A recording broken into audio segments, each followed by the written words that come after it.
میں سستی کرنے والا انسان بہت زیادہ اپنا نقصان کر رہا۔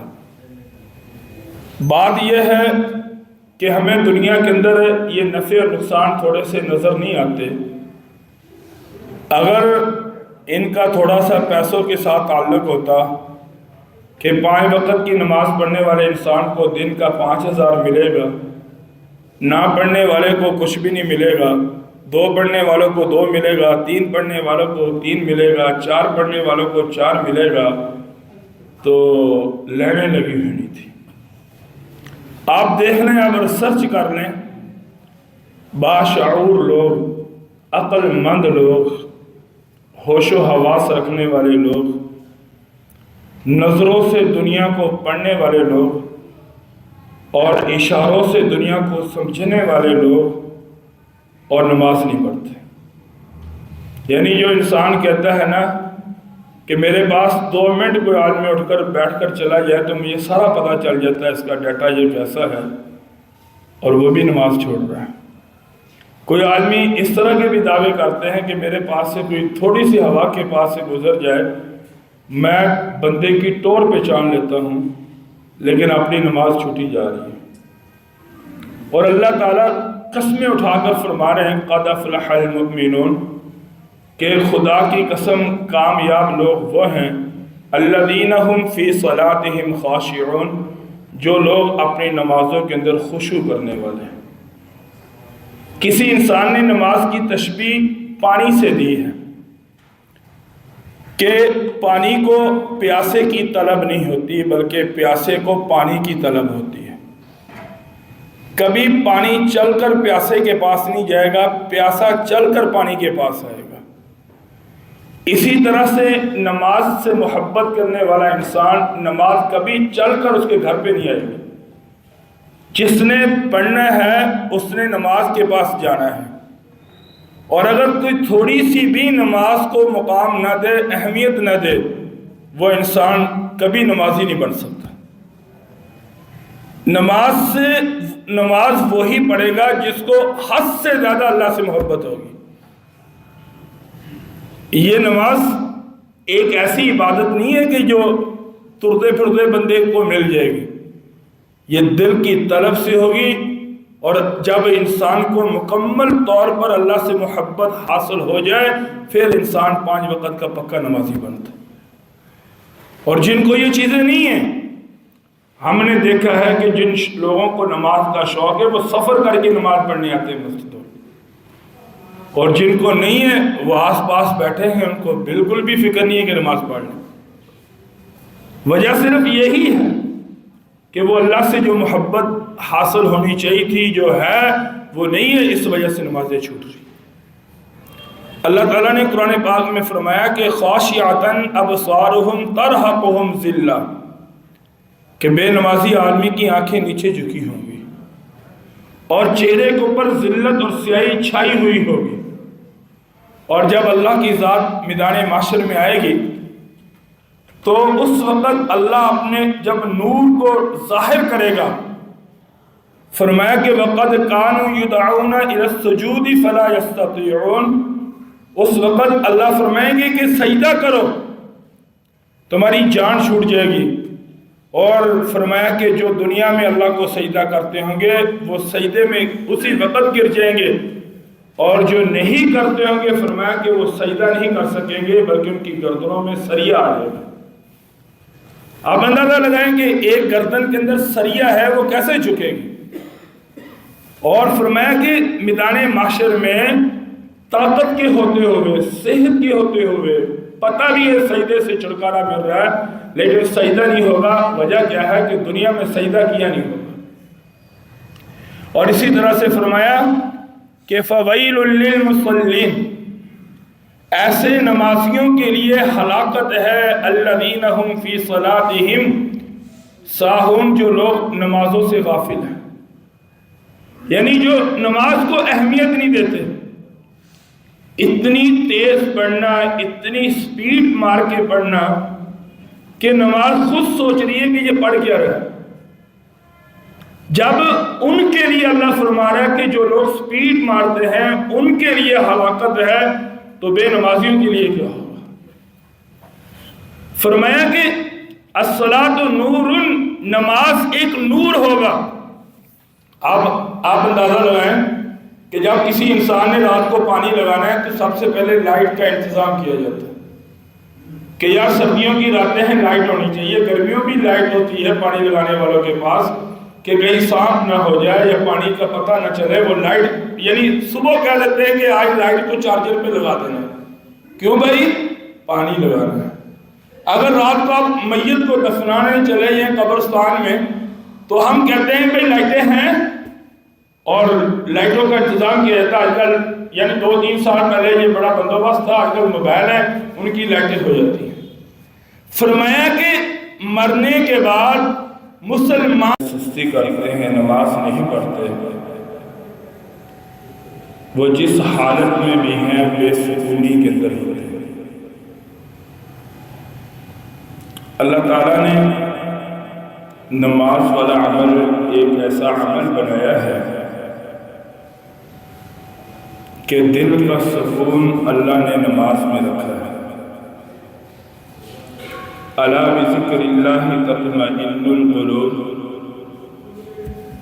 کہ یہ دلوں کو سکون ملے گا،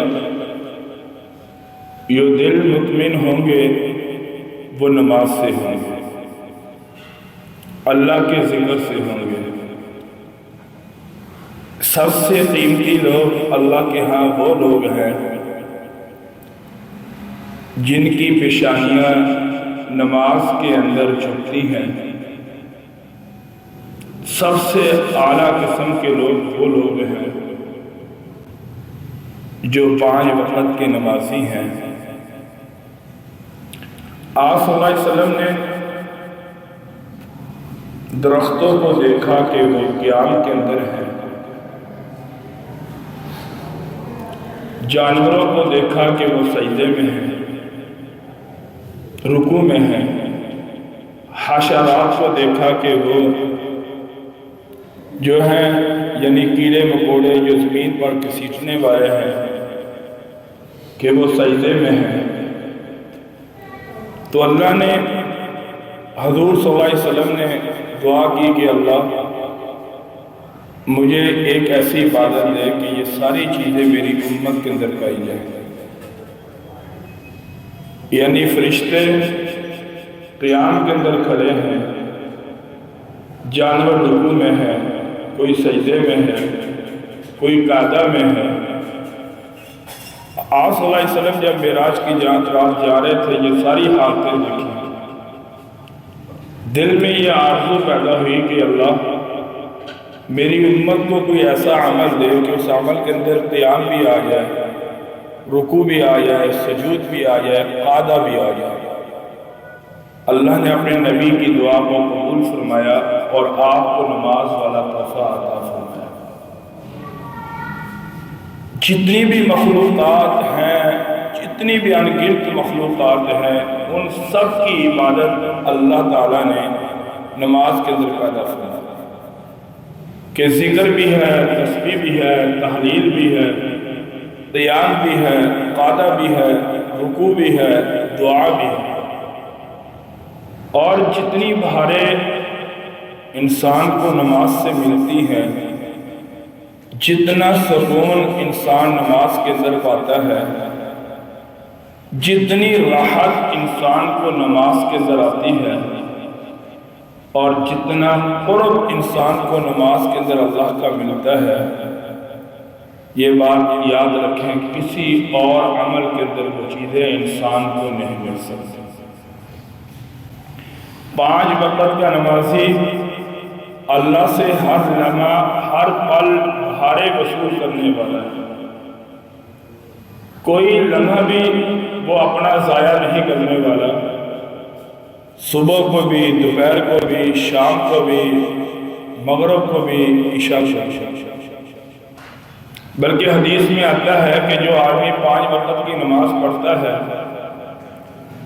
انسان کے جو کندھوں پہ فرشتے بیٹھے ہیں، یہ ان کا تعلق جو یہ بدلتے ہیں، یہ عصر اور مغرب کے ٹائم، عصر کے ٹائم اور فجر کے وقت بدلتے ہیں۔ اب بیٹھنے والے فرشتے جب آتے ہیں پہلے جاتے ہیں دوسرے آتے ہیں۔ اب فجر کی جب نماز آتی ہے، نماز کے بعد فرشتوں نے چلا جانا ہے، دوسروں نے آ جانا ہے۔ نماز پڑھنے والے انسان کو جب آتے ہیں تو اس وقت بھی سجدے میں دیکھتے ہیں، جب جاتے ہیں جب بھی سجدے میں دیکھتے ہیں۔ تو اللہ کے فرشتے اللہ پوچھتے ہیں اپنے فرشتوں سے کہ بتائیں، کمرے چرخوا دے علی، کمرے چرخوا دے، کہ آپ بتائیں کہ آپ نے میرے بندوں کو کیسے پایا؟ تو اللہ کے فرشتے فرماتے ہیں، اے اللہ عرض کرتے ہیں جب گیا تھے سجدے میں تھا، جب آئے ہیں سجدے میں۔ اور یہ حدیث میں آتا ہے کہ نماز پڑھنے والا انسان گویا کہ اللہ سے بہت کچھ حاصل کرتا، اور جب نور آگے دوڑ رہا ہوگا، لوگ چل رہے ہوں گے اور بے نمازی اندھیروں کے اندر کبھی ادھر دھکے کھا رہے ہوں گے، تو آواز دے کر پکاریں گے یار ہمیں بھی روشنی دے دو۔ یہ اللہ تعالیٰ نے 27ویں پارے سورۃ الحدید کے اندر فرمایا، نورہم یسعی بین ایدیہم و بایمانہم بشراکم اليوم، کہ ہمیں بھی تھوڑی سی روشنی دے دو۔ وہ کہیں گے کہ یہ روشنی دنیا میں ملتی تھی اور تم نے وہاں لی نہیں، آج یہ روشنی نہیں ملے گی۔ اسی لیے فرمایا کہ الصلاۃ معراج المؤمنین، کہ نماز مومن کا بلندی ہے، نماز کے اندر جو ہے انسان کے لیے عظمت ہے، نماز کے اندر انسان کے لیے ایک مقام ہے اگر انسان نماز کو اہمیت دے کر پڑھے۔ اگر آپ کی زندگی میں پریشانی ہے، یاد رکھیں آپ اپنی نماز پہ غور کریں کہ یہ صحیح یا غلط ہے۔ 100% نماز اگر صحیح ہوگی زندگی سے پریشانیاں ختم ہو جائیں گی، دل کی بے سکونی ختم ہو جائے گی۔ جب ہماری نماز کے اندر توجہ نہ ہو، جب ہمارے رکوع سجود صحیح نہ ہو، جب ہماری قرأت صحیح نہ ہو، قومہ صحیح نہ ہو، جلد بازی ہو اور آنا جانا لگا ہو نماز کے اندر، تو 100% نتیجہ نماز نہیں دیتی۔ جب بھی انسان 5 وقت کا نمازی ہو اور انسان پریشانی کے اندر مبتلا ہو، تو اس انسان کو اپنی نماز پہ غور کرنا چاہیے کہ میری نماز کی کمیاں ہیں جس کی وجہ سے میرے سامنے یہ چیزیں آ رہی ہیں۔ انسان اپنی نماز صحیح کر لے تو انسان جو ہے اس کی پریشانیاں اس کی زندگی سے خود بخود نکل جاتی۔ فرمایا کہ آپ صلی اللہ علیہ وسلم نے فرمایا کہ یاد رکھیں کہ اقرب ما یکون العبد من ربہ وہو ساجد، کہ انسان سب سے زیادہ قریب اللہ کے اس وقت ہوتا ہے جب سجدے میں پڑا ہوتا۔ جو ہم اپنی پیشانی رکھتے ہیں نا سجدے میں، گویا کہ یہ اللہ کے قدموں میں ہماری پیشانی ہے۔ جیسے اللہ نے قرآن میں فرمایا کہ واسجد واقترب، سجدہ تو کر، اللہ کا قرب حاصل کر لے۔ اب سجدے میں اللہ کے قدموں میں پیشانی ہو اور دھیان اللہ کی طرف نہ ہو تو پھر بھی مزہ نہیں۔ سجدہ بھی اللہ کے قدموں میں ہو، دھیان بھی اللہ کی طرف ہو، دل میں محبت بھی اللہ کی ہو، اور پھر انسان کہے سبحان ربی الاعلیٰ، تو دیکھے پھر کتنا لطف آتا ہے، کتنا مزہ آتا ہے۔ ایک حدیث میں آتا ہے کہ فرشتے جو ہیں وہ رزق لے کر انسان کا فجر کی نماز کے وقت آتے ہیں، مسجدوں کے یعنی دروازوں پہ کھڑے ہو جاتے ہیں، گھروں کے یا مسجدوں کے یہاں بھی۔ فرمایا کہ جو انسان فجر کی نماز پڑھ کر یعنی فارغ ہوتا ہے، فرشتے ادب کے ساتھ اس کا رزق اس کے پیش کر دیتے ہیں کہ یہ لو بیٹا، یہ تمہارا رزق ہے، یہ اللہ کی طرف سے تمہیں ملنا ہے، یہ اپنا لے لو۔ لیکن اگر انسان نہ اٹھے، فجر کی نماز نہ پڑھے، سویا پڑا رہے، فرمایا کہ اللہ تعالیٰ کے فرشتے اس کے منہ کے اوپر وہ رزق مار کر وہاں سے بھاگ جاتے ہیں، اور ساتھ کہتے ہیں کہ اللہ کی طرف سے یہ جنت کا نور ملنا تھا تو اس نور سے محروم ہو گیا۔ میرے بھائیوں یہ بات یاد رکھیں، ہماری ہر پریشانی کا علاج اللہ نے نماز میں رکھا ہے۔ حضرت بلال رضی اللہ تعالیٰ عنہ غریب تھے اور غلام النسل تھے، رنگ کے سیاہ تھے، اور حضور صلی اللہ علیہ وسلم نے دیکھا کہ معراج کی رات جنت کی سیریں کر رہے ہیں۔ فرمایا کہ یہ تو میرے بلال چل رہے ہیں. تو آواز حضرت بلال کی ہے.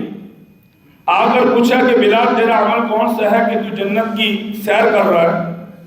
کہا یا رسول اللہ صلی اللہ علیہ وسلم جب بھی میں مسجد میں آتا ہوں مسجد میں بیٹھنے سے پہلے میں 2 رکعتیں پڑھتا ہوں، بس یہی عمل ہے. تو حضور صلی اللہ علیہ وسلم نے فرمایا کہ بلال تیری ان 2 رکعتوں نے تجھے اتنا قیمتی بنا دیا ہے کہ تو چلتا مدینہ کی گلیوں میں ہے، تیرے چلنے کی آواز جنت میں آتی ہے. نمازی انسان میرے بھائیوں اللہ کے ہاں بہت قیمتی ہے. اسی لیے اللہ نے فرمایا کہ حافظوا علی الصلوات والصلاۃ الوسطی، کہ لوگوں نماز کی پابندی کرو، نماز کی پابندی کرو. اللہ قرآن میں فرما رہا ہے کہ نماز کی پابندی کرو، نماز کی پابندی کرو. فرمایا کہ جو انسان جان بوجھ کے نماز کو چھوڑے گا، جب اللہ سے ملاقات ہوگی تو اللہ اس سے ناراض ہوں گے. وَهُوَ غَضْبَانٌ، اللہ تبارک و تعالیٰ بالکل بھی اس کی طرف نہیں دیکھ رہے ہوں گے، اللہ تبارک و تعالیٰ اس سے غصے ہو رہے ہوں گے. فرمایا کہ جو انسان جان بوجھ کے نماز چھوڑ رہا ہے اس نے اپنی بخشش کا پروانہ اللہ سے ختم کروا لیا. اور نماز ایک ایسا عمل ہے جو کسی حالت میں کسی وقت بھی معاف نہیں ہے.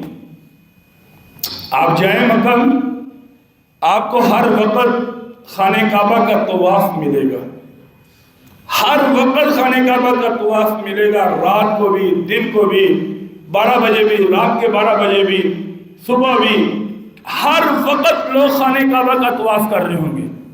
لیکن جب آواز ہوتی اللہ اکبر اللہ اکبر، قد قامت الصلاۃ قد قامت الصلاۃ، اسی وقت طواف رک جاتا ہے اور نماز والا عمل شروع ہو جاتا ہے.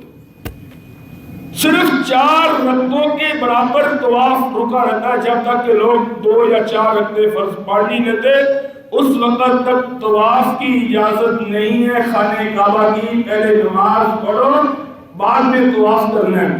اگر آپ نے 3 چکر لگا لیے ہیں، آپ کا ارادہ ہو کہ چل 4 5 6 7 پورے کر لیں، فرمایا پہلے نماز پڑھو باقی چکر بعد میں پورے کرنا ہے. آپ سعی کر رہے ہیں صفا مروہ کے درمیان، پہلے نماز پڑھو. صفا اور مروہ کی میں ہے پہلے نماز پڑھو، لڑائی بعد میں کرنی ہے. اے اللہ وہ تو ہمیں روند ڈالیں گے. فرمایا کہ پھر ایسے کرو کہ 2 صفحے بنا لو، ایک نماز پڑھنی شروع کر دے، دوسری لڑتی رہے. جب وہ اپنی نماز پوری پڑھ لے وہ لڑے، پھر دوسری آ کر جو ہے اپنی رکعت نماز پوری کر لے. اسی لیے صحابہ نے اس عمل کی وجہ سے پوری دنیا کے اندر دین کو پھیلایا تھا. نماز اتنا اہم عمل ہے میرے بھائیوں کہ آپ بیمار ہیں، فرمایا کہ لیٹ کے پڑھ لو. آپ کو سردی لگ رہی ہے، فرمایا کہ تیمم کر کے پڑھ لو. آپ بیٹھ نہیں سکتے، فرمایا کہ اشاروں سے پڑھ لو. آپ سجدہ نہیں کر سکتے، فرمایا کہ گردن سے سجدہ کر لو. یعنی جب رکوع کرنا ہے تھوڑا سا اس طرح کر لو، اس طرح، اور جب سجدہ کرنا ہے گردن کو ایسے کر لو. اگر آپ یہ بھی نہیں کر سکتے، فرمایا کہ نیت کر لو. اللہ جب تک کہ تمہاری جان میں جان ہے، ایک آخری سانس بھی باقی ہے، اللہ کی طرف سے نماز کی معافی نہیں ہے. آپ دیکھ لیں کتنی ہم نمازیں پڑھ. اگر ہمارا بیٹا دکان پہ نہ جائے ہمیں غصہ آتا ہے، اگر ہمارا بیٹا کالج نہ جائے غصہ آتا ہے، اگر ہمارا بیٹا اسکول پہ نہ جائے غصہ آتا ہے. لیکن اگر نماز نہ پڑھے بالکل بھی غصہ نہیں آئے گا. اور اگر بیٹا کام نہیں کرتا، کہیں اللہ کے نبی نے نہیں فرمایا کہ مارو. سب سے رحمت للعالمین نبی حضور صلی اللہ علیہ وسلم، جس کا لقب اللہ نے فرمایا کہ رحمت للعالمین، لیکن فرمایا کہ جب تمہارے بیٹے 7 سال کی تمہاری اولاد ہو جائے تو ان کو نماز کا حکم دو، اور جب 10 سال کا ہو جائے فرمایا کہ سختی کرو. فَضْرِبُوا کا لفظ آیا، وہاں لکھا کہ تھوڑا بہت ڈانٹ ڈپٹ ان کے ساتھ کرو، یعنی زیادہ سخت نہ مارو، لیکن تھوڑی بہت ڈانٹ ڈپٹ ان کے ساتھ ضرور رکھو کہ بھائی تم نماز پڑھو، تم نماز پڑھو، تم نماز پڑھو. اتنا اہم عمل، کسی عمل پہ حضور صلی اللہ علیہ وسلم نے یہ لفظ نہیں فرمایا، لیکن فرمایا کہ جب تمہارا بیٹا 10 سال کا ہو جائے، تمہارے بچے 10 سال کے ہو جائے، نماز نہ پڑھے تو میں ان کو ڈانٹنے کی ضرورت ہے. اور آپ نماز والا عمل شروع کریں، آپ کو مزہ آئے گا نماز کے اندر، زندگی کا مزہ آئے گا۔ ہمارے ہاں تو نماز چھوڑتے ہوئے ہمیں پرواہ تو ہی نہیں ہے کہ ہم نماز چھوڑ رہے ہیں۔ اور حضور صلی اللہ علیہ وسلم نے فرمایا کہ یاد رکھے، ایک انسان کے بیوی بچے ہوں، ایک انسان کے پاس گھر میں پیسے پڑے ہوں، ایک انسان کی یعنی کھیتی ہو، ایک انسان کے پاس رشتہ دار ہوں، سارے ہوں، اور ایک دم اس انسان کو اطلاع آئے کہ تمہارے بچے مر گئے، تمہاری بیوی مر گئی، تمہاری کھیتی جل کے راکھ ہو گئی، تمہارا کچھ نہیں باقی بچا، تو فرمایا کہ جو نقصان اس انسان کا ہوا ہے، فرمایا کہ وہ اتنا نقصان نہیں ہوا جتنا نقصان اللہ کے ہاں عصر کی نماز چھوڑنے والے انسان کو ہوتا ہے۔ تو اس لیے بھائیو، ان باتوں کو کرنے کا مقصد یہ ہے کہ نماز پڑھیں۔ نماز فرمایا کہ حضور نے فرمایا کہ جو بندہ نماز پڑھتا ہے وہ مجھے راحت پہنچاتا ہے۔ فرمایا کہ نماز میرا نور ہے، حضور صلی اللہ علیہ وسلم کا نور ہے۔ فرمایا کہ اگر کوئی بہترین عمل ہے جس کو میں پسند کرتا ہوں تو وہ نماز ہے۔ آپ صلی اللہ علیہ وسلم نے فرمایا کہ یعنی آپ اندازہ لگائیں کہ ایک باپ کی بیٹی ہو اور اس کے بچے بھی ہوں، اور وہ دنیا سے جا رہا ہو، اور وہ کچھ نہ کچھ تو کہے گا، اور میرے نبی جب دنیا سے جا رہے تھے صرف ایک لفظ کہہ رہے تھے، دو، فرمایا کہ اے میری امت کے لوگوں، نماز نہ چھوڑنا، نماز نہ چھوڑنا۔ اور میرے بھائیوں، ہم جتنے بیٹھے ہیں، یہ میں آپ کو بتا رہا ہوں کہ آپ اپنی زندگی کے اندر تبدیلی لائیں گے اگر آپ 5 وقت کے نمازی بن جائیں۔ آپ ایک فرق محسوس کریں گے۔ آپ کی جیب میں 500 ہے، آپ کی جیب میں 10,000 ہے، اگر آپ بے نمازی ہیں کبھی سکون نہیں ہے۔ آپ 5 وقت کے نمازی بن جائیں، آپ کی جیب میں 500 ہے، آپ کی جیب میں 5 لاکھ ہے، آپ کو 100% سکون ہوگا۔ آخری لفظ حضرت علی کو جو آپ نے فرمایا کہ